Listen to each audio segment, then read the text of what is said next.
I won $1,000. John David Netterville could hardly contain his excitement. The LSU student handed the ticket over to the sales clerk. He was so nervous he couldn't stand still. $1,000 was like a gift from heaven. John David shared a 2-bedroom apartment with 5 other guys. All 6 had to cram into the small space to pay the rent. His diet consisted of ramen noodles and triple cheese mac treats. Only on Saturday nights did he splurge. His contribution to the weekly bash was 2 6-packs of beer. It wasn't that bad a life. Studying 5 days a week, getting drunk every Saturday night, recovering from the night before every Sunday. His luck changed. He stopped at a gas station on Burbank Drive to fill up his aging Camaro. Even in its dilapidated state, the car was a chick magnet. He gave girls rides all around campus with the top down. Some repaid the favor. He admired the redhead in the next lane.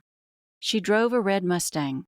A light red top squeezed her torso, showing all a good set of mammary glands.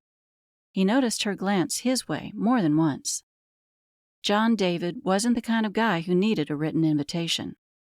He took a step in her direction and felt his foot on top of a wad of paper. When he looked down, he saw it was a roll of Louisiana scratch-off tickets. None had been scratched. John David forgot all about the redhead in the red Mustang. There were lots of redheads on campus. If he couldn't find a redhead, there were more blondes and brunettes available. He snatched up the tickets, finished filling his tank, and drove off. He took the tickets to the quad at LSU. No way did John David want to go back to the apartment. The other 5 guys would claim part of any prize he won. The first 2 scratch-offs yielded nothing. The third one struck gold. It was a $1,000 ticket. John David shoved the rest of the roll into his backpack and sprinted back to the Camaro. He stopped at the first convenience store to redeem his new-found motherlode.